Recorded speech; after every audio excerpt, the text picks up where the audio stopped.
ನಗರಾಭಿವೃದ್ಧಿ ಪ್ರಾಧಿಕಾರದಲ್ಲಿ 50-50 ಅನುಪಾತದಲ್ಲಿ ಸಾವಿರಾರು ಕೋಟಿ ಹಗರಣ ನಡೆದಿರುವಂಥದ್ದು ಈಗೆಲ್ಲವೂ ಕೂಡ ಗೊತ್ತಿರುವಂತಹ ವಿಚಾರ.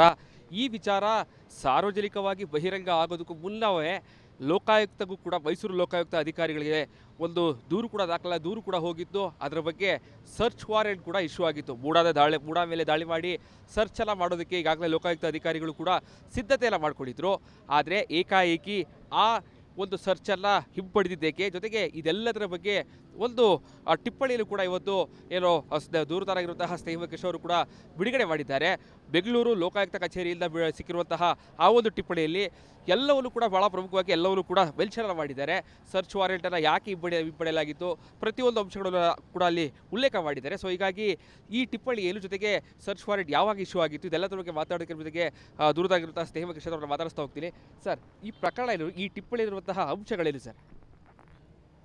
ಸರ್, ನಾನು ದೂರು ದಾಖಲು ಮಾಡೋಕ್ಕಿಂತ ಮುಂಚೆನೇ ಮೈಸೂರು ಲೋಕಾಯುಕ್ತದವರಿಗೆ ಮೈಸೂರು ನಗರಾಭಿವೃದ್ಧಿ ಪ್ರಾಧಿಕಾರದಲ್ಲಿ 50-50 ಅನುಪಾತ ನಿವೇಶನ ವಿಚಾರದಲ್ಲಿ ಸಾಕಷ್ಟು ಭ್ರಷ್ಟಾಚಾರ ಅಕ್ರಮಗಳು ನಡೆದಿದೆ ಅನ್ನೋ ಮಾಹಿತಿ ಮತ್ತು ದಾಖಲೆಗಳು ಅವ್ರಿಗೆ ಲಭ್ಯ ಆಗಿತ್ತು.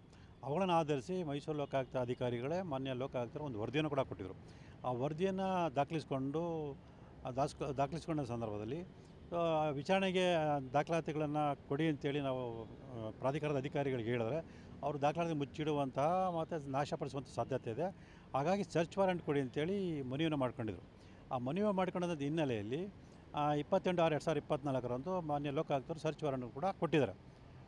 ಅದು ಕೂಡ ಕೊಟ್ಟರ ವಿಚಾರನ ನನಗೆ ಈಗಾಗಲೇ ಹೇಳಿದಂತೆ ಮೈಸೂರು ಇಂಧನ ಲೋಕಾಯುಕ್ತ ಪೊಲೀಸ್ ಅಧೀಕ್ಷಕರಾದ ಸಜಿತ್ ರವರು ಈ ವಿಚಾರನ ಸಚಿವರಾದ ಬೈರತಿ ಸುರೇಶ್ ಅವರು ಗಮನಕ್ಕೆ ತಂದಿದ್ದರಿಂದ ಅವರು ಕೂಡಲೇ ಮೈಸೂರು ನಗರಾಭಿವೃದ್ಧಿ ಪ್ರಾಧಿಕಾರ ಅವರು ಮತ್ತು ಅಧಿಕಾರಿಗಳಿಗೆ ಬಂದು 140 ಕಡತಗಳನ್ನು ವಶಪಡಿಸ್ಕೊಂಡು ಹೋಗಿದ್ರು ಅನ್ನೋ ಆರೋಪ ಕಂಡು ಬಂದಿದೆ. ಸೊ ಅದಕ್ಕೆ ಪೂರಕವಾಗಿ ಈಗಾಗಲೇ ನಾನು ಪೊಲೀಸ್ ಅಧಿಕಾರಿಗೆ ಮತ್ತು ಲೋಕಾಯುಕ್ತ ಅಧಿಕಾರಿಗಳು ಕೂಡ ದೂರನ್ನು ಕೊಟ್ಟಿದ್ದೆ, ಮನವಿಯನ್ನು ಕೂಡ ಕೊಟ್ಟಿದ್ದೆ. ಅದು ಇದುವರೆಗೂ ಯಾರು ಕ್ರಮ ತಗೊಂಡಿರಲ್ಲ. ಆದರೆ ಈಗ ನನಗೆ ಬೆಂಗಳೂರು ಲೋಕಾಯುಕ್ತ ಕಚೇರಿಯ ಟಿಪ್ಪಣಿ ಸಿಕ್ಕಿದೆ. ಅದು ನೋಡಿದಾಗ ಎಲ್ಲ ನಾನೇನು ಆರೋಪ ಮಾಡಿ ಅದಕ್ಕೆ ಪೂರಕವಾದ ಎಲ್ಲ ಸಾಕ್ಷಿಗಳು ಅಲ್ಲಿ ಲಭ್ಯ ಇದೆ. ಹಾಗಾಗಿ ಆ ದಾಖಲೆಗಳನ್ನು ಇವತ್ತು ಸಮೇತ ಮೈಸೂರು ಲೋಕಾಯುಕ್ತ ಪೊಲೀಸ್ ಅಧೀಕ್ಷಕರಿಗೆ ಒಂದು ಮನವಿ ಪತ್ರವನ್ನು ಕೊಡ್ತಾಯಿದ್ದೀನಿ. ಈ ವಿಚಾರ ಕೂಡಲೇ ಗಂಭೀರವಾಗಿ ಪರಿಗಣಿಸಿ ಸಚಿವ ಬೈರತಿ ಸುರೇಶ್ ಮತ್ತು ವೆಂಕಟಾಚಲಪತಿ ಮತ್ತು ಸಜಿತ್ವನ್ನೆಲ್ಲ ಬಂಧಿಸಿ ಅವ್ರನ್ನ ವಿಚಾರಣೆಗೊಳಪಡಿಸಬೇಕು. ಮತ್ತು ಈ ವಿಚಾರವನ್ನು ಈಗ ಲೋಕಾಯುಕ್ತ ಮಾನ್ಯ ಉಚ್ಚ ನ್ಯಾಯಾಲಯಕ್ಕೆ ಏನು ವರದಿ ಕೊಡ್ತಾರೆ ಆ ವರದಿಯಲ್ಲಿ ಈ ವಿಚಾರನ ತಿಳಿಸಬೇಕು ಅಂತೇಳಿ ಒಂದು ಮನವಿಯನ್ನು ಮಾಡ್ಕೊಳ್ತಾ ಇದ್ದೀನಿ. ಸರ್, ಆ ಟಿಪ್ಪಣಿಯನ್ನು ಗಮನಿಸಿದಾಗ ಗೊತ್ತಾಗುತ್ತೆ ಸರ್, ಒಂದಷ್ಟು ಅಂಶಗಳು. ಯಾಕಂತಂದರೆ ಈಗಾಗಲೇ ಒಂದು ಎಂಕ್ವೈರಿ ಕಮಿಟಿ ತನಿಖೆ ಎಲ್ಲ ಅವರು ಸರ್ಕಾರ ಫಾರ್ಮ್ ಮಾಡಿದ್ರು. ಸೊ ಹೀಗಾಗಿ ನಾವು ಸರ್ಚ್ ಮಾಡೋಕ್ಕಾಗಲಿಲ್ಲ ಅಂತೇಳಿ ಒಂದಷ್ಟು ಟಿಪ್ಪಣಿ ಎಲ್ಲ ಬರೆದಿದ್ದಾರೆ ಸರ್. ಇದೆಲ್ಲ ಹೊರತುಪಡಿಸಿ ಬೇರೆಲ್ಲ ಯಾವೆಲ್ಲ ಅಂಶಗಳೆಲ್ಲ ಆ ಟಿಪ್ಪಣಿಯಲ್ಲಿ ಇದೆ ಸರ್? ಸರ್, ಅದು ಲೋಕಾಯುಕ್ತ ಅಧಿಕಾರಿಗಳಿಗೆ ಸರ್ಚ್ ವಾರೆಂಟ್ ಕೊಟ್ಟ ಸಂದರ್ಭದಲ್ಲಿ ಯಾವುದೇ ವಿಚಾರಣೆ ನಡೀತಿರಲ್ಲ. ಅವರು ಕಡತಗಳನ್ನು ವಶಪಡಿಸ್ಕೊಳ್ಳೋನಷ್ಟು ಮಾಹಿತಿ ಇತ್ತು. ಅವರು ವಶಪಡಿಸ್ಕೊಳ್ಳೋ ಮಾಹಿತಿಗೆ ಇವರು ತನಿಖೆಯನ್ನು ಮಾಡಬಾರ್ದು ಅಂತ ಎಲ್ಲೂ ಕಾನೂನಿಲ್ಲ. ಸೊ ತನಿಖೆನೇ ಬೇರೆ, ವಿಚಾರಣೆನೇ ಬೇರೆ. ಈಗ ನೋಡಿ, ಈಗ ವಿಚಾರಣೆ ನಡೀತಾ ಇದೆ, ತನಿಖೆನ ನಾವು ಮಾಡ್ತಾಯಿದ್ದೀವಿ. ಹಾಗಾಗಿ ಇಲ್ಲಿ ಉದ್ದೇಶಪೂರ್ವಕವಾಗಿ ಕಡತನ ವಶಪಡಿಸ್ಕೊಳ್ಳೋ ವಿಚಾರನ ಮತ್ತು ವಿಚಾರಣಾ ಆಯೋಗ ರಚನೆ ಮಾಡೋದು ವಿಚಾರನ ಇಟ್ಕೊಂಡು ಈ ಪ್ರಕರಣ ಮುಕ್ತಾಯ ಮಾಡಿರೋದು ಅಲ್ಲಿ ಕಂಡು ಬರ್ತದೆ. ಸೊ ಇದು ಸಾಕಷ್ಟು ಅನುಮಾನ ಬರ್ತದೆ. ಯಾಕೆಂತೇಳಿ ಒಂದು ಸುವರ್ಣ ಅವಕಾಶ ಸಿಕ್ಕಿದಂಥ ವಿಚಾರವನ್ನು ಅವರು ಕೈಬಿಟ್ಟು ಆರೋಪಗಳನ್ನು ರಕ್ಷಣೆ ಮಾಡುವಂಥದ್ದು ಮತ್ತು ಸಾಕ್ಷಿಗಳನ್ನ ನಾಶಪಡಿಸೋದಕ್ಕೆ ಮುಚ್ಚಿಡೋದಕ್ಕೆ ಅವಕಾಶ ಮಾಡಿಕೊಟ್ಟಂಥ ಗಂಭೀರ ವಿಚಾರ ಈ ಕಚೇರಿ ಟಿಪ್ಪಣಿ ನಾವು ಗಮನಿಸ್ಬೋದು. ಈ ಥರ ಇಲ್ಲದೆ ಯಾವೆಲ್ಲ ಅಧಿಕಾರಿಗಳಿದ್ದಾರೆ ಸರ್? ಸರ್, ನನಗೀಗ ಅನುಮಾನ ಪ್ರಕಾರ ಸಚಿವ ಬೈರತಿ ಸುರೇಶ್ ಅವರು ಮತ್ತು ಇಂದಿನ ಲೋಕಾಯುಕ್ತ SP ಆಗಿದ್ದ ಸಜಿತ್ ರವರು ಮತ್ತು ನಗರಾಭಿವೃದ್ಧಿ ಇಲಾಖೆಗೆ ಸಂಬಂಧಪಟ್ಟ ಅಧಿಕಾರಿ ವೆಂಕಟಾಚಲಪತಿಯವರು ಮತ್ತು ಇತರ ಅಧಿಕಾರಿಗಳು ಇದ್ದಾರೆ ಅಂತೇಳಿ ಮಾಹಿತಿ ಇದೆ. ಸೊ ತನಿಖೆ ನಡೆದ ನಂತರ ಗೊತ್ತಾಗುತ್ತೆ ಯಾರು ಇದರಲ್ಲಿ ಇದ್ದಾರೆ ಅನ್ನೋದು ಸ್ಪಷ್ಟ ಗೊತ್ತಾಗುತ್ತೆ. ಜೂನ್ ವೇಳೆಗೆ ಕೂಡ ಅವರು ಸರ್ಚ್ ವಾರೆಂಟ್ ಇಶ್ಯೂ ಆದರೂ ಕೂಡ ರಕ್ಷಣೆ ಮಾಡೋದಕ್ಕೆ ಅಧಿಕಾರಿಗಳು ಮುಂದಾಗಿದ್ರು ಅಂತ ಸರ್? ಹೌದು ಸರ್. ಈಗ ನಾವು ದೂರ ಅರ್ಜಿ ಕೊಡೋಕ್ಕಿಂತ ಮುಂಚೆನೇ ಲೋಕಾಯುಕ್ತದವರಿಗೆ ಎಲ್ಲ ಮಾಹಿತಿ ಇತ್ತು, ಎಲ್ಲ ಸಾಕ್ಷಿಗಳಿತ್ತು ಮತ್ತು ಅದ್ರ ಬಗ್ಗೆ ಕ್ರಮ ತಗೊಳ್ಬೇಕು ಅಂತೇಳಿ ಯೋಜನೆ ಕೂಡ ರೂಪಿಸಿದರು. ಆದರೆ ಆ ಯೋಜನೆ ವಿಫಲಗೊಳಿಸೋ ರೀತಿಯಲ್ಲಿ ನಡ್ಕೊಂಡು ಆರೋಪಣ ರಕ್ಷಣೆ ಮಾಡೋದು ಇಲ್ಲಿ ಸ್ಪಷ್ಟ ಕಂಡು ಬರ್ತದೆ. ಆದರೆ ಈಗಾಗಲೇ ಶ್ರೀವಾಸ್ ಅವರು ಕೂಡ ದಾಖಲೆಗಳೆಲ್ಲ ಕದ್ದೋಗಿದ್ದಾರೆ, ಸುಟ್ಟಾಕಿದ್ದಾರೆ, ಹರಿದಾಕಿದ್ದಾರೆ ಅಂತ ಹೇಳ್ತೀರಿ ಸರ್. ಪ್ರಮುಖವಾಗಿ 140 ದಾಖಲೆಗಳು ತೆಗೆದುಕೊಳ್ಳೋದನ್ನು ನೀವು ಹೇಳ್ತಾ ಇದ್ದೀರಿ ಸರ್. ಆ ದಾಖಲೆಗಳೇ ಈ ಒಂದು ಪ್ರಕರಣಕ್ಕೆ ಮೇಜರ್ ಟ್ವಿಸ್ಟ್ ಅನ್ಸುತ್ತೆ ಸರ್ ಅಂತ? ಹೌದು ಸರ್. ಏನು ಆರೋಪಗಳು ಮಾಡ್ತೀವಿ, ಆರೋಪ ಪೂರ್ವಕವಾಗಿ ಇದೆಲ್ಲ ಸಾಕ್ಷ್ಯಗಳಾಗ್ತವೆ. ಸೊ ಇದನ್ನ ಇಟ್ಕೊಂಡು ಸರಿಯಾದ ರೀತಿಯಲ್ಲಿ ತನಿಖೆ ನಡೆಸಿದ್ರೆ ಖಂಡಿತ ಎಲ್ಲ ಸತ್ಯಾಂಶ ಈಚೆ ಬರ್ತದೆ. ನೀವು ಏನು ದೂರು ಕೊಡ್ತಾ ಇದ್ದೀರಾ ಸರ್ ಇವತ್ತು? ಸರ್, ಅಂದರೆ ಈಗ ನಾನು ಈಗಾಗಲೇ ಮೊದಲು ದೂರ ಅರ್ಜಿ ಮನವಿ ಮಾಡ್ಕೊಂಡಂಗೆ ದೂರ ಅರ್ಜಿ ಕೊಟ್ಟಂತೆ ಬೈರತಿ ಸುರೇಶು ಮತ್ತು ಸಜ್ಜಿತ್ತು ಅವನ್ನೆಲ್ಲ ಬಂಧಿಸಿ ವಿಚಾರಣೆಗೊಳಪಡಿಸ್ಬೇಕು. ಯಾಕಂದರೆ ಅದಕ್ಕೆ ಪೂರಕವಾದ ಸಾಕ್ಷ್ಯಗಳು ನನಗೆ ಇವಾಗ ಲಭ್ಯ ಆಗಿದೆ. ಆ ದಾಖಲೆಗಳನ್ನು ನೀವು ಪರಿಗಣಿಸಬೇಕು. ಮತ್ತು ಈ ವಿಚಾರವನ್ನು ಏನು ಇದು ಮಾನ್ಯ ಕರ್ನಾಟಕ ಉಚ್ಚ ನ್ಯಾಯಾಲಯಕ್ಕೆ ವರದಿ ಕೊಡ್ತೀರಾ, ಆ ವರದಿಲಿ ಉಲ್ಲೇಖ ಮಾಡಬೇಕು ಅಂತೇಳಿ ಮನವಿ ಮಾಡ್ಕೊಳ್ತಾ ಇದ್ದೀನಿ. ಸರ್, ಒಂದು ಕಡೆ ರಾತ್ರೋರಾತ್ರಿ ತನಿಖಾಧಿಕಾರಿಗಳ A3 ಆರೋಪಿ ಭೇಟಿ ಆಗ್ತಾರೆ, ಮತ್ತೊಂದು ಕಡೆ ಈಗ ನಿಮಗೆ ಟಿಪ್ಪಣಿ ಸಿಕ್ಕಿದೆ. ಆ ಟಿಪ್ಪಣಿಯಲ್ಲಿ ಸರ್ಚ್ ವಾರೆಂಟ್ ಬಗ್ಗೆ ಕೂಡ ಉಲ್ಲೇಖ ಆಗಿದೆ. ಈ ಎಲ್ಲ ದಾಖಲೆಗಳು ಸರ್ 26ಕ್ಕೆ ಬರುವಂತಹ ಏನು ವಿಚಾರಣೆ ಇದೆ ಸರ್, CBI ಕೊಡಬೇಕು ಅನ್ನುವಂತಹ ನಿಮ್ಮ ಇದಕ್ಕೆ ಒಂದಷ್ಟು ದಾಖಲೆಗಳಂತೂ ಆಗ್ತಾ ಇದೆ ಸರ್ ಅಂತ. ಸರ್, ಅದೇ ನಮ್ಮ ಆರೋಪಕ್ಕೆ ಪೂರಕ ಹಲವಾರು ಸಾಕ್ಷ್ಯಗಳು ಲಭ್ಯ ಆಗಿದೆ.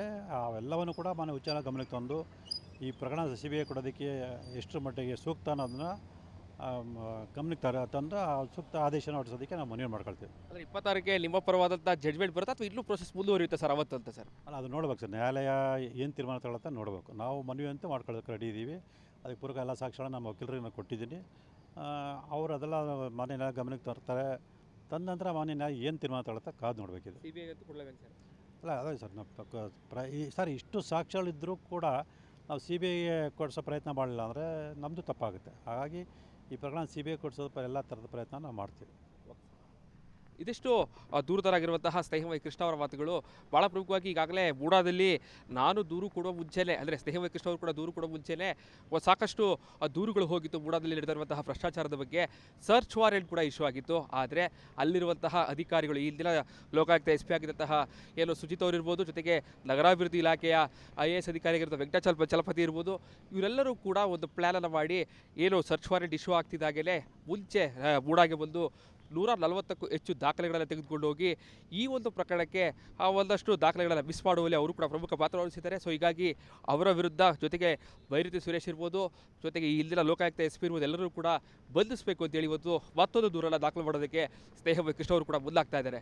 ಕ್ಯಾಮ್ರಾ ಪರ್ಸನ್ ಸಚಿವ ಜೊತೆಗೆ ವಿನೋದ್ ಪಡವಾರ್, ರಿಪಬ್ಲಿಕ್ ಕನ್ನಡ, ಮೈಸೂರು. ಕ್ಯಾಪ್ಟನ್ ಅರ್ಜುನ್ ಕೊಂದಿದ್ದು ಯಾರು? ಅವ್ರ ನರೇಟಿವ್ ಎಲ್ಲಿಗೆ ತಂದಿಟ್ಟಿದ್ದಾರೆ ಅಂತಂದ್ರೆ ಸಂಪತ್ತನ್ನ ಹಂಚಿಬಿಡೋದು ಅಂತ. ಇದು ಸ್ಟುಡಿಯೋ ಟಿಪ್ಪು ಜಯಂತಿ ಮಾಡಕ್ಕೆ ಅವ್ರಿಗೆ ಖಂಡಿಸಿದ್ರು. Very nice, very nice.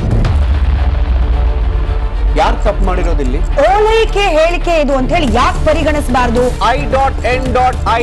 ಕಿಚ್ಚಕ್ಕಲ್ಲ ಇದು ವೇದಿಕೆ. ಇದು ಫೋಟೋ ಎಲ್ಲರಿಗೂ ಒಂದು ಟೈಮ್. ನಿಮ್ಮ ಸಮಯ ಮುಗಿದಿದೆ.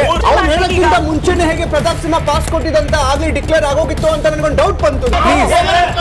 ಸಾಕು ನಿಲ್ಸ್ರಿ, ಸಾಕು ನಿಲ್ಸಿ. ಕೆಟ್ಟ ಪದ ಬಳಕೆ ಕಾಂಪಿಟೇಷನ್ ಇಟ್ಟಿಲ್ಲ ನಾವಿಲ್ಲಿ.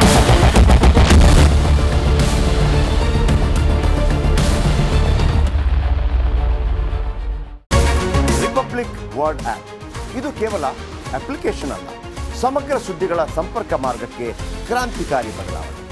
ರಿಪಬ್ಲಿಕ್ ವರ್ಡ್ ಆಪ್ ಕೇವಲ ಸುದ್ದಿ ಅಪ್ಲಿಕೇಶನ್ ಪರಿಚಯಿಸ್ತಾ ಇಲ್ಲ, ಬದಲಾಗಿ ಡಿಜಿಟಲ್ ಸುದ್ದಿ ಬಳಕೆಯ ಹೊಸ ಯುಗಕ್ಕೆ ನಾಂದಿ ಹಾಡ್ತಾ ಇದೆ. ಇದೊಂದು ಬ್ರೇಕಿಂಗ್ ನ್ಯೂಸ್, ಪ್ರಭಾವಶಾಲಿ ಕಾರ್ಯಕ್ರಮಗಳಿಗೆ ಗಟ್ಟಿಯಾದ ನ್ಯೂಸ್. ಇಲ್ಲಿ ಕೇವಲ ತಾಜಾ ಸುದ್ದಿ, ಅದರ ನೇರ ಪ್ರಸಾರ ಮತ್ತು ಚರ್ಚೆಗಳಿಗೆ ಮಾತ್ರ ಅವಕಾಶ. ರಿಪಬ್ಲಿಕ್ ವರ್ಲ್ಡ್ ಆ್ಯಪ್ ಡೌನ್ಲೋಡ್ ಮಾಡಿಕೊಳ್ಳಿ. ಗೂಗಲ್ ಪ್ಲೇಸ್ಟೋರ್ ಮತ್ತು ಆಪಲ್ ಆ್ಯಪ್ ಸ್ಟೋರ್ನಲ್ಲಿ ಲಭ್ಯವಿದೆ.